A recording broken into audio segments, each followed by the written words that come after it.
வணக்கம் அன்பான நேயர்களே. நான் உங்கள் தேவி சங்கரி. இந்த ஆடியோ சேனலுக்கு உங்கள வரவேற்பதுல மிக்க மகிழ்ச்சி. இன்னைக்கு நாம "மன்னவனே என்னை மறந்தாயோ" என்னும் சிறுகதைய தான் கேட்கப் போறோம். கதைக்குள்ள போறதுக்கு முன்னாடி வீடியோவ லைக் பண்ணுங்க, சேனல சப்ஸ்கிரைப் பண்ணுங்க, கதைய முழுவதுமா கேட்டுவிட்டு கமெண்ட்ல உங்க கருத்த பதிவு பண்ணுங்க. வாங்க கதைக்குள்ள போகலாம். மாளவிகாவுக்கு மனசு பாரமா இருந்துச்சு. இப்போதெல்லாம் அவள் நிறைய பொய் சொல்ல ஆரம்பித்து விட்டாள். அப்பா அம்மாவுக்கு தெரியாமல் தான் மிகப்பெரிய தவறு இழைப்பதாக உணர்ந்தாள். ஆனால் அவள் விழுந்தது தரை தட்டி என்றால் எப்போதோ எழுந்து விட்டிருந்திருப்பாள். ஆனால் காதலில் அல்லவா விழுந்து கிடக்கிறாள். அவளால் விஜய ரகுநாதனை மறக்க முடியுமா? அப்படி மறக்கக்கூடியவனா அவன்? அவனுடைய அழகும் உண்மையும் நேர்மையும் தானே அவளை கட்டி போட்டது.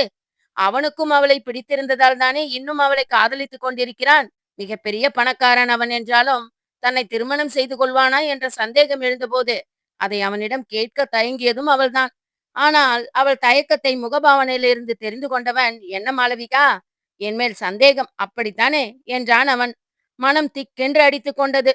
மனசுக்குள் தான் நினைத்ததை பளிச்சென சொல்லிவிட்டானே என்று திகைத்தாள் அவள். காதல் என்பது உணர்வு சம்பந்தப்பட்டது பெண்ணே. முதலில் இருவருக்கும் நம்பிக்கை இருக்க வேண்டும். அப்போதுதான் அந்த காதலில் கூட சுவாரஸ்யம் இருக்கும் என்றவனை ஆச்சரியத்துடன் பார்த்தாள்.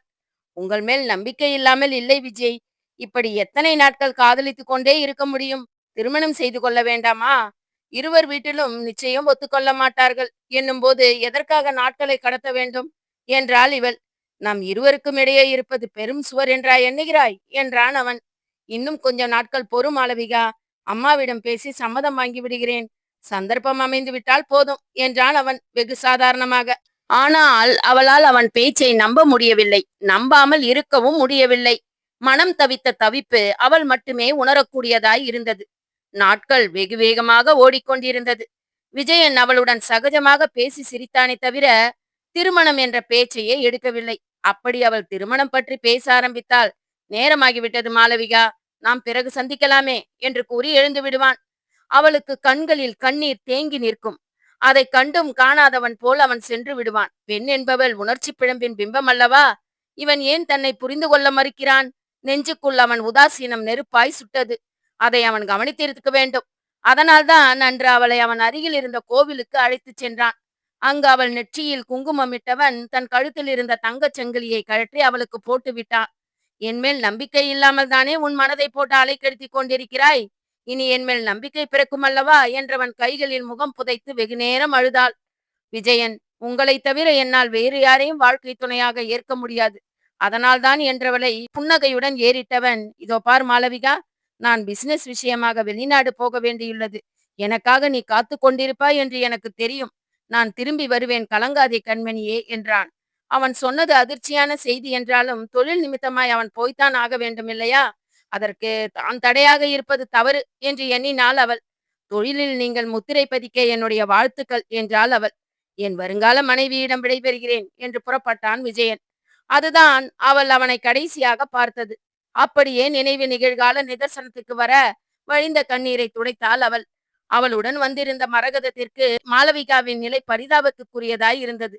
"இப்படி எத்தனை நாட்கள் அழுது கொண்டே இருப்பாய் மாளவிகா? யார்தான் காதலிக்கவில்லை? எல்லோருக்கும் விரும்பியவன் கிடைத்து விட்டால் வாழ்க்கை சொர்க்கம் பெண்ணே. இதோ பார், இப்படி அழுதழுது மிச்ச வாழ்க்கையையும் நரகமாக்கிக் கொள்ளாதே" என்றாள் அவள். இந்த 3 வருட காத்திருப்பில் அவள் அப்பா விபத்தில் இறந்து போனது மிகப்பெரிய அடி என்றாலும், அம்மாவை காப்பாற்ற வேண்டும் என்றால் அவள் வேலைக்கு போய்த்தானே ஆக வேண்டும். அப்பா இறந்த பிறகு வாழ்க்கை தலைகீழாக மாறிவிட்டது. அம்மா அப்பா இறந்த துக்கத்தில் நோயில் படுத்து விட்டாள். அவ்வப்போது மருத்துவமனையே கதி என்று இருக்கும்படி நேர்ந்தது.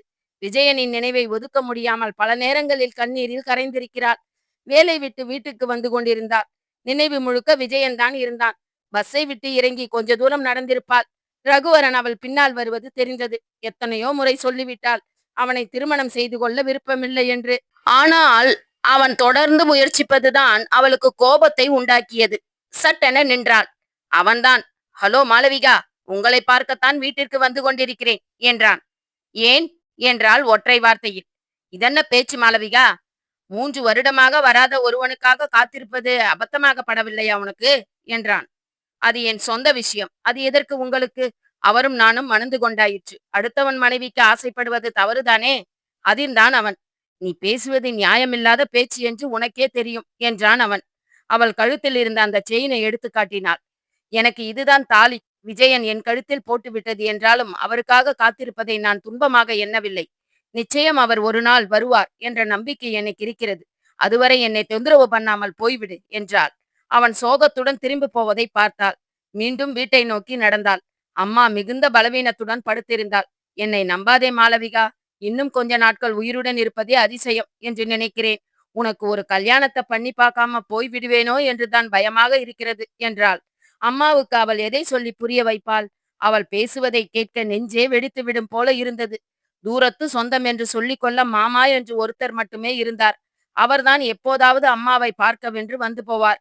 அவளுக்கு அவர் மீது அவ்வளவாக நல்ல அபிப்பிராயம் கிடையாது. ஆனால் அம்மா அவரிடம், எனக்கு ஏதாவது ஒன்று என்றால் என் மகளை நீதான் பத்திரமாக பார்த்து கொள்ள வேண்டும் நாராயணா என்றாள். என்னக்கா நீ? நான் இருக்கேன், நீ எதற்கும் கவலைப்படாதே என்றான் அவன். அதன் பிறகு திடீரென அம்மாவுக்கு மூச்சு விட சிரமமாயிற்று. ஆஸ்பத்திரியில் சேர்த்தாள். அம்மா எதற்கும் செவி சாய்க்காமல் இறந்து போனாள். அழுகை வரவில்லை மாளவிகாவுக்கு. அடுக்கடுக்கான துன்பத்தை பார்த்து விக்கித்து நின்றாள். தனக்கு மட்டும்தான் இப்படியா, அல்லது எல்லோருக்கும் கடவுள் துன்பத்தை தொடர்கதையா எழுதி வைத்திருக்கிறாரா? எல்லாம் முடிந்து இவள் தனியாய் நின்றபோது நாராயணன் அவளிடம் வந்து, பாப்பா, நான் சொல்லுறேன்னு தப்பா நினைச்சுக்காதே. எனக்கும் யாரும் இல்ல, உனக்கும் யாரும் இல்ல. பேசாம என்ன திருமணம் செய்து கொள். நீ சம்பாதித்து கொடு, வீட்டு வேலையை நான் பார்த்துக் கொள்கிறேன். என்ன சொல்கிறாய் என்றான். நான் கொலைகாரியாய் மாறுவதற்குள் இங்கிருந்து போய்விடு என்றாள் அவள். அவன் பயந்து போய் ஓடிவிட்டான். ரகுவரன் அவளை தேடி மீண்டும் வந்தான். உன் முடிவில் மாற்றமில்லையா என்றான். இவள் மெல்லிய குரலில் ஆனால் உறுதியாக இல்லை என்று சொன்னாள். உன்னை நான் காயப்படுத்தி இருந்தால் என்னை மன்னித்து விடு மாளவிகா. விரைவில் அம்மா பார்க்கும் பெண்ணை திருமணம் செய்து கொள்ளப் போகிறேன். என் திருமணத்திற்கு அவசியம் நீ வர வேண்டும் என்றான். நிச்சயம் வருகிறேன் என்றாள் சின்னதாய் பூத்த புன்னகையுடன். அவன் சென்றவுடன் ஏதோ ஒரு நிம்மதி நெஞ்சு புறாவும் வியாபித்தது. கழுத்தில் இருந்த அந்த செயினை தொட்டு பார்த்தாள். லாக்கெட்டை பிரித்து பார்த்தபோது விஜயனும் அவளும் சேர்ந்தார் போல் இருந்த புகைப்படம் வற்றி போய் இருந்த கண்ணீரை பெருக்கெடுக்க செய்தது. வழக்கம் போல் வேலைக்கு போவதும் வருவதும் என வாழ்க்கை கழிந்தது. அப்போதுதான் மீண்டும் மரகதம் அவளை தேடி வந்தார். தோழியை கண்டவுடன் அவளுடன் நிறைய பேச வேண்டும் என்று மனசு துடித்தாலும் அதை அடக்கி கொண்டாள். அவள் மௌனம் மரகதத்தை பேச வைத்தது. இப்படியே எத்தனை நாளைக்கிடி இருப்பாய் என்றாள் அவள். சாகும் வரை என்றவளை வியப்புடன் பார்த்தாள் அவள். என்னடி அப்படி பார்க்கிறாய்? காதல் என்பது இணைந்து வாழும் வாழ்க்கைக்காக ஏங்குவது என்று எண்ணினாயா? என் கழுத்தில் விஜயன் போட்டுவிட்ட இந்த செயினை நான் தாலியாகத்தான் எண்ணுகிறேன். அவர் வார்த்தையில் எனக்கு பொய் இருப்பதாக தெரியவில்லை. நாங்கள் ஒருவரையொருவர் புரிந்து கொண்டவர்கள். அவருக்காக நான் கடைசி வரை காத்திருப்பேன். என் கழுத்தில் இதை அவர் அணிவித்த போது சாட்சியாய் அந்த கடவுள் இருந்தார். ஆனால் அவரும் நானும் பிரிந்திருந்தாலும் என்றாவது அவர் வருவார் என்ற நம்பிக்கையோடு அவருக்காக காத்திருப்பேன் என்று கூறினாள் அவர். அவள் நம்பிக்கை வீண் போகவில்லை. விஜய ரகுநாதன் அவள் முன்னால் வந்து நின்றான், தன் தாய் தந்தையோடு. அதிர்ச்சியுடன் மகிழ்ச்சியுடனும் புன்னகையும் போட்டி போட, விஜய் என்று கத்தியவளை இரு கை விரித்து அணைத்துக் கொண்டான் அவன். 3 வருடங்களா ஏன் என்னை பார்க்க வரவில்லை விஜய் என்றவளை புன்னகையுடன் ஏறிட்டவன், என் சகோதரிக்கு திருமணம் முடித்து தொழிலில் வெற்றி பெற்று என் பெற்றோரின் சம்மதம் பெற்று இதோ வந்திருக்கிறேன் கண்மணி. இந்த 3 வருட பிரிவு நம் காதலின் உண்மைத்தன்மையையும் உறுதியையும் என் பெற்றோருக்கு புரிந்தது என்றவனை வியப்புடன் பார்த்தாள் அவள். மன்னித்துவிடு கண்மணி, உன் பெற்றோரை நீ இழந்து நிற்கும் போது உன்னருகில் இருந்து ஆறுதல் கூற முடியாதவனாகி விட்டதற்கு என்றான். அவன் வருந்துவது தாங்காமல், அவன் பெற்றோர் பரமசிவமும் மங்களமும் தவறு அவன் மேல் இல்லையம்மா. உங்கள் காதல் நிஜமானது என்றால் நீ உன் கடமையை நிறைவேற்றும் வரை உன்னை சந்திக்க கூடாது என்று சொன்னவர்கள் நாங்கள்தான் என்றனர் இருவரும். இல்லையம்மா, உங்கள் மேல் தவறில்லை. விதியின் வசத்தால் நான் என் பெற்றோரை இழந்ததுதான் நிஜம். ஆனால் விஜயின் மேல் நான் கொண்ட காதல் நிஜம் அம்மா என்று அழுதவளை அணைத்துக் கொண்டாள் மங்களம். இருவரின் திருமணமும் பெற்றோரின் சம்மதத்துடனும் ஆசீர்வாதத்துடனும் இனிதே நடைபெற்றது. மாளவிகாவின் காதலும் காத்திருப்பும் விஜய ரகுநாதனின் கடமையும் கண்ணியமும் அவர்கள் காதலை திருமணத்தில் முடித்து வைத்ததை இருவருமே உணர்ந்து புரிதலுடன் மகிழ்ச்சியுடனும் வாழ்வை தொடங்கிவிட்டனர். இனி அவர்கள் வாழ்வில் துன்பமில்லை, இன்பம் மட்டுமே நிறைந்திருக்கும். நன்றி.